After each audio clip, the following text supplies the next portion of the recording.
মুহাম্মদ সাল্লাল্লাহু আলাইহি ওয়াসাল্লামের কথাকে সকলের কথার উপর প্রাধান্য দিতে হবে এবং তার সুন্নাত অনুযায়ী আমল করতে হবে।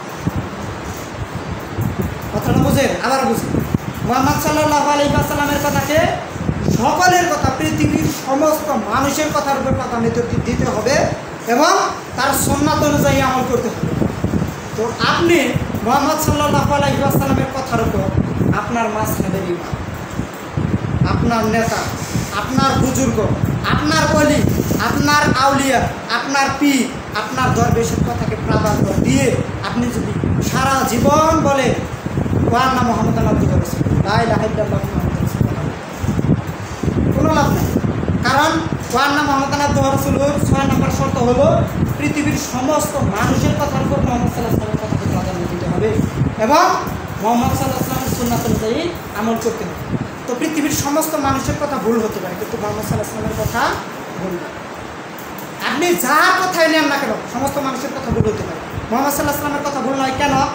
অথচ তিনি মানুষ। ভুল নয় এই কারণে সূরা নাজমের 3-4 নম্বর আয়াত, মুহাম্মদ সাল্লাল্লাহু আলাইহি ওয়াসাল্লাম প্রবৃত্তির তাড়নায় কোনো কিছু বলেন না। মুহাম্মদ সাল্লাল্লাহু আলাইহি ওয়াসাল্লামের প্রতি যা কিছু ওহী করা হয় তিনি তাই বলেন। মুহাম্মদ সাল্লাল্লাহু আলাইহি ওয়াসাল্লাম যে কথাগুলো বলেন ওগুলো সরাসরি কার কথা? আল্লাহ তাআলার কথা। তো আল্লাহ তাআলার কথা তো ভুল হবে না। এই জন্য মুহাম্মদ সাল্লাল্লাহু আলাইহি ওয়াসাল্লামের কথাকে সবার কথার উপর প্রাধান্য দেওয়ার মানে প্রক্ষান্তরে আপনি আল্লাহ তাআলার কথাকে সবার উপরে প্রাধান্য দিবেন। আর যদি মুহাম্মদ সাল্লাল্লাহু আলাইহি ওয়াসাল্লামের কথাকে সবার উপরে প্রাধান্য না দেন তাহলে প্রক্ষান্তরে আপনি আল্লাহ তাআলার কথাকে প্রাধান্য দিবেন না। কারণ মুহাম্মদ সাল্লাল্লাহু আলাইহি ওয়াসাল্লাম প্রবৃত্তির তাড়নায় কোনো কিছু বলেন নাই, তার প্রতি যা কিছু ওহী করা হয়েছে তিনি তাই বলেছেন। তো মাযহাবের দোহাই দিয়ে, পীরের দোহাই দিয়ে, বুজুর্গানে দিনের দোহাই দিয়ে, বাপ দাদার দোহাই দিয়ে আপনি রাসূল সাল্লাল্লাহু আলাইহি ওয়াসাল্লামের সুন্নাতকে কি প্রত্যাখ্যান করতে পারেন? সুন্নাতকে প্রত্যাখ্যান করলে কি আপনি ওয়া আন্না মুহাম্মাদান আবদুহু ওয়া রাসূলুহু 6 নম্বর শর্তটাকে টিকে না তো আপনার কালেমা পরিপূর্ণ হয়। আপনি যদি মুহাম্মদ সাল্লাল্লাহু আলাইহি ওয়াসাল্লামের কথার উপর অন্য কারো কথাকে প্রাধান্য দেন তাহলে আপনার কালেমাটা পরিপূর্ণ হচ্ছে না। তো আপনার সামনে যখন সুন্নাত স্পষ্ট হয়ে যাবে তখন আপনার জন্য জায়েজ নয় মাযহাবের ইমামের কথাকে প্রাধান্য দেওয়া, আপনার জন্য জায়েজ নয় বাপ দাদার কথাকে প্রাধান্য দেওয়া, আপনার জন্য জায়েজ নয় কোনো বুজুর্গানে দিনের কথাকে প্রাধান্য দেওয়া। কেননা মুহাম্মদ সাল্লাল্লাহু আলাইহি ওয়াসাল্লামের সুন্নাত নিজের পক্ষ থেকে দেননি, আল্লাহ তাআলার পক্ষ থেকে মুহাম্মদ সাল্লাল্লাহু আলাইহি ওয়াসাল্লামের সুন্নাত এসেছে। তো মুহাম্মদ সাল্লাল্লাহু আলাইহি ওয়াসাল্লামের যে সুন্নাত ওগুলো সরাসরি কার কথা? আল্লাহ তাআলার কথা। তো আপনি মুহাম্মদ সাল্লাল্লাহু আলাইহি ওয়াসাল্লামের সুন্নাত মানলেন মানে আল্লাহ তাআলার কথা শুনলেন, আর আপনি মুহাম্মদ সাল্লাল্লাহু আলাইহি ওয়াসাল্লামের সুন্নাতকে প্রত্যাখ্যান করলেন মানে প্রক্ষান্তরে আল্লাহ তাআলার কথাকে প্রত্যাখ্যান করলেন। তো আপনি মাযহাব মানেন, মাযহাব মানা জায়েজ, কোনো সমস্যা। আপনি সাধারণ মানুষ আলেমদের অনুসরণ করেন, ইত্তেবা করেন, তাকলিদ নয়, অন্ধভাবে অনুসরণ নয়, দলিলের মাধ্যমে অনুসরণ। কেননা দলিল চাইতে আল্লাহ তাআলা আমাদেরকে নির্দেশ দিয়েছে।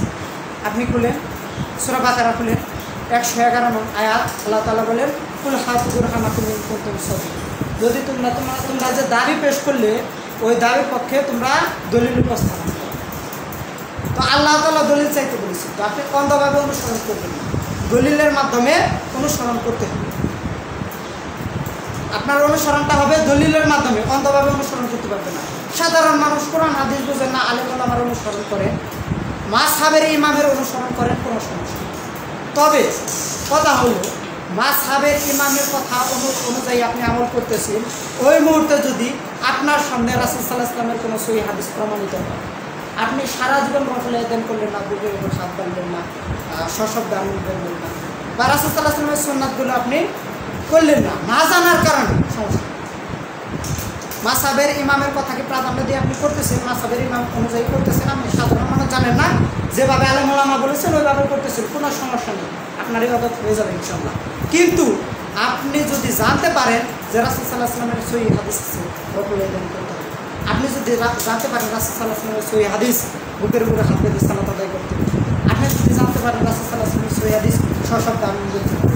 আপনি যদি জানতে পারেন রাসূল সাল্লাল্লাহু আলাইহি ওয়াসাল্লামের সহিহ হাদিস, মুখটা দিকেও সূরা ফাতিহা পাঠ করতে হবে। আপনি যদি জানতে পারেন সূরা সালাতের শেষ বৈঠকে অনবরত আঙ্গুল নাড়াতে হবে।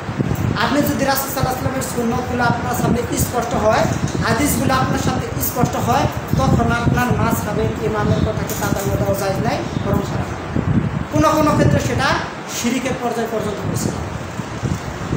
আনুগত্যের যে একটা শিরিক আছে ওই পর্যায় পর্যন্ত পৌঁছে যাবে। তো বলতেছিলাম মাযহাব আপনি মানের কোনো সমস্যা নেই, তবে আপনার সামনে যদি সহিহ হাদিস এসে যায় আপনাকে বলতে হবে সহিহ হাদিস, এবং প্রত্যেক মাযহাবের ইমামের কথা ওইটা ইদা সাহাল হাদিস ফাহুয়া মাযহাব, ইমাম আবু হানিফা রাহিমাহুল্লাহ বিখ্যাত, যেটা সহিহ হাদিস সেটাই আমি আবু হানিফার মাযহাব। তো আপনাকে প্রাধান্য দিতে হবে সকলের কথার উপর মুহাম্মদ সাল্লাল্লাহু আলাইহি ওয়াসাল্লামের কথা।